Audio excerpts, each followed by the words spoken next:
인생은 참 고달픕니다. 요전날 새 신발을 한 켤레 샀는데 밖으로 나가자마자 비가 내렸고 결국 진흙탕을 밟아버렸죠. 이제 그 신발은 완전히 망가졌고 저는 몹시 화가 났습니다. 하지만 그 순간 저는 잠시 뒤로 물러나 생각을 해보았습니다. 말 그대로 뒷걸음질을 친 것이 아니라 정말 깊이 고민해본 끝에 이 우주의 거대한 질서 속에서는 그 어떤 것도 정말로 대단한 문제는 아니라는 결론에 도달했습니다. 이제부터 그 이유를 말씀드리겠습니다. 지구는 약 40억 년이라는 장구한 시간 동안 존재해 왔습니다. 그러다 어느 날 인간이라는 존재가 나타났고 우리는 의식을 갖게 되었습니다. 이 세상은 우리에게 너무나도 완벽해 보였습니다. 너무 뜨겁지도 않았고 치명적으로 춥지도 않았습니다. 우리는 그 딱 중간의 적절한 환경에 완벽하게 자리 잡았습니다. 지구의 중력 또한 완벽했습니다. 그 덕분에 우리는 움직이고 달릴 수 있었으며 인간이 먹기에 편리하도록 존재해준 동물들을 사냥할 수 있었습니다. 마실 물이 있었고 숨 쉴 산소가 있었습니다. 마치 우리가 어떤 특별한 목적과 이유를 위해 이곳에 정교하게 놓인 것만 같습니다. 우리는 무언가를 창조하기 시작했습니다. 종으로서 함께 협력하며 제국을 건설하고 행성 전체를 뒤덮었으며 어떤 이유에서든 서로 투쟁하며 살아왔습니다. 그렇게 수백만 년을 빠르게 지나쳐 오늘날 우리는 컴퓨터, 로켓, 그리고 일론 머스크가 존재하는 첨단의 시대에 살고 있습니다. 그 과정 어디선가 우리는 사실상 아무것도 없는 것에서 무언가를 만들어냈습니다. 그것은 바로 시간이라는 개념입니다. 우리는 시간의 정의를 내렸습니다. 초, 분, 시간, 년이라는 단위를 만들었지만 사실 그것은 중요하지 않습니다. 그것은 단지 우리 인간이 사용하기 위해 만든 도구일 뿐입니다. 시간은 사건의 흐름을 측정하는 하나의 방법일 뿐입니다. 하지만 우리는 철저히 우리 자신을 기준으로 이 시간 단위들을 설정했습니다. 하루는 지구가 한 번 자전하는 시간입니다. 한 달은 달이 지구를 공전하며 스스로 한 번 회전하는 데 걸리는 시간입니다. 1년은 지구가 태양 주위를 한 번 공전하는 시간입니다. 당신은 인생이라 불리는 이 여행 동안 지구가 태양을 약 78번 정도 회전하는 것을 보게 될 것입니다. 이것이 참 시적으로 들릴지 모르지만 인간의 수명을 넘어서는 순간 이 모든 것들의 규모에는 사실상 아무런 의미가 없습니다. 물론 우리는 1000년 혹은 만년이 얼마나 긴 시간인지 머리로는 가늠해 볼 수 있습니다. 하지만 그 단위를 넘어서는 순간 시간의 규모는 우리 인간의 뇌가 감당하기엔 너무나 거대해져 버립니다. 여러분이 우주의 138억 년이라는 수명을 이해한다고 생각할지 모르지만 사실 그것을 상상 가능한 척도로 두는 것은 거의 불가능합니다. 인간의 생애로 보면 우주는 믿을 수 없을 정도로 오래되었지만 우주 전체의 수명이라는 관점에서 보면 아직 아무 일도 일어나지 않은 것이나 다름없습니다. 이제 막 시작된 셈이죠.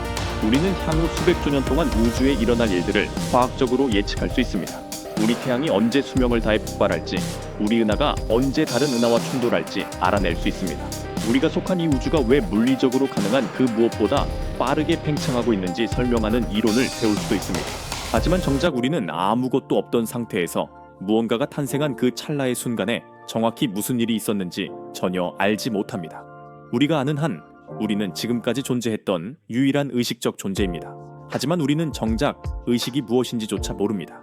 우리는 어쩌면 다른 어떤 것도 의식이 없다는 사실을 깨닫기 위해 의식을 발달시킨 것일지도 모릅니다. 우리는 주변 환경을 너무나 잘 인식하게 되었고 그 결과 우리가 똑똑해질수록 우리는 스스로가 이 우주에서 얼마나 작은 존재인지를 깨닫게 됩니다. 시간이라는 것이 계속해서 흘러가면서 우리는 깨닫기 시작합니다. 이 우주가 단지 우리 인간만을 위해 만들어진 것이 아닐 수도 있다는 여러 증거들을 말이죠. 여러분은 아마 병원에서 태어났을 것입니다. 만약 아니라면 여기까지 살아남은 당신에게 큰 경의를 표합니다. 태어난 직후 당신은 당신 부모님 세계의 전부였을 것입니다. 그것은 참으로 아름다운 일이죠. 하지만 당신이 세상의 전부는 아닙니다. 매일 30여만 명의 아기가 새로 태어납니다. 같은 날 태어난 수많은 사람 중 누군가는 세상을 바꿀 큰 일을 할 것이고 누군가는 그저 조용히 사라질 것입니다. 그것이 이 세상에 피할 수 없는 현실입니다. 지구는 수많은 행성 중 하나일 뿐입니다. 우리 태양계에는 8개 혹은 9개의 행성이 존재합니다. 우리가 아는 형태의 생명체가 존재하기 위해 필요한 그 수많은 조건과 정교함을 생각하면 다른 곳에 생명이 존재한다는 것을 믿기 어려울 수도 있습니다. 지금까지 우리는 4000개가 넘는 외계 행성을 발견했고 지구와 비슷한 크기, 온도, 형태를 가진 사례를 찾았지만 아직 생명의 흔적은 어디에서도 발견되지 않았습니다. 이토록 생명체가 살기에 적합한 행성이 많은데 왜 아직 아무것도 보지 못한 걸까요? 왜 아무런 징후조차 없는 걸까요? 그 이유는 우리가 거대한 은하계 속 하나의 작은 태양계일 뿐이기 때문입니다. 우리 은해만 2천억 개 이상의 별이 있습니다.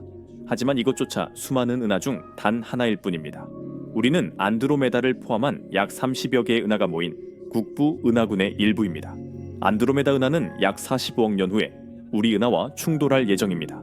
그때쯤이면 당신은 이미 오래전에 떠났을 것이고 곧이어 지구도 사라질 것입니다. 태양은 수명을 다해 크기가 팽창할 것이고 결국 지구를 완전히 집어삼키며 지금보다 3000배 더 밝게 빛날 것입니다.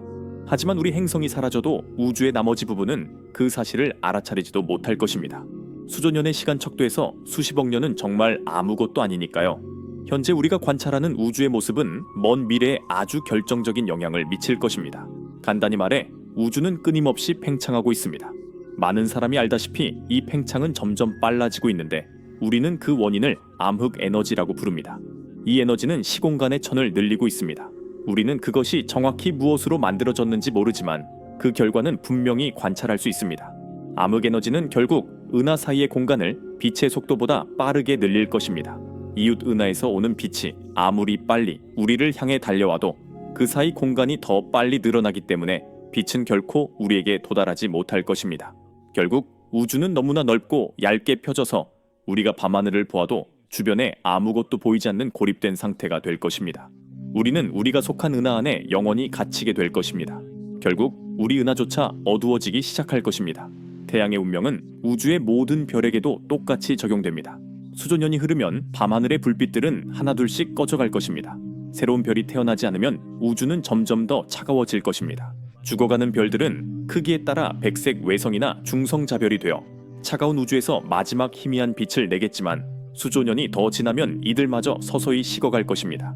이것이 우주에서 살아남은 생명체들이 가질 수 있는 마지막 희망입니다. 하지만 결국 이 백색 외성들마저 희미해질 것입니다.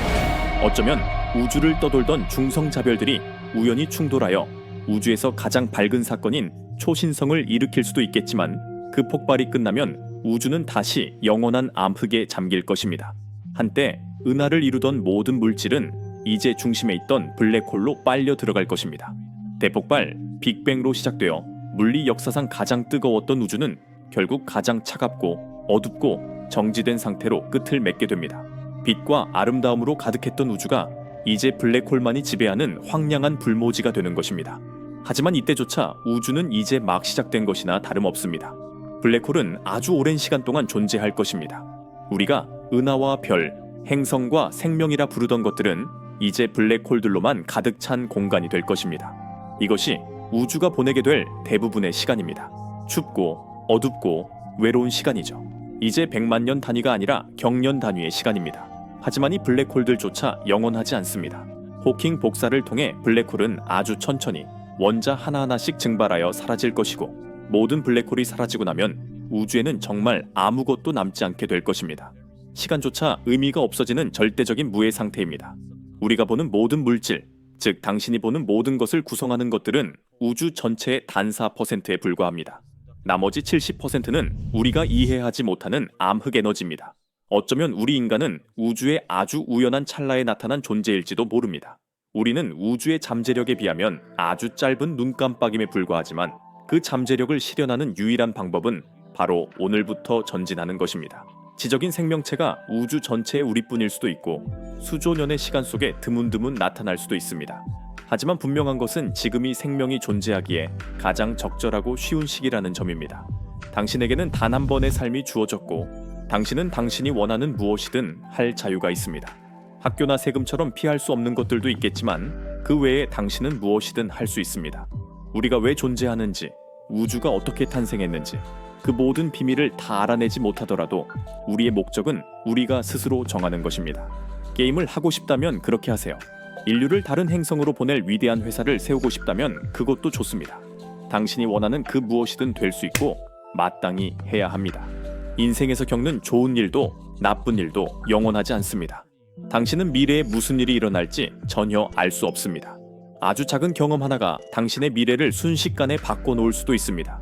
우리 모두는 우리가 원해서 선택하지 않은 카드를 손에 쥐고 태어났습니다. 누군가의 카드가 더 좋을 수도 있지만 우리 모두는 자신에게 주어진 카드로 최선의 경기를 해야 합니다. 인류가 우주의 모든 비밀을 영원히 풀지 못할 수도 있습니다. 하지만 그 답을 찾아가는 동안에도 우리는 강아지에게 밥을 주고 새로운 사람을 만나고 과학을 탐구해야 합니다. 그러니 우주에서 우리의 자리를 찾아가는 동안 그저 이 삶을 즐기세요. 당신이 몇 번을 실수하든 인류가 어디까지 나아가든 결국 거대한 우주의 시간 속에서 당신의 실패나 고민은 그리 대단한 것이 아닙니다. 그러니 너무 무거운 짐을 지지 말고 지금 이 순간을 사십시오.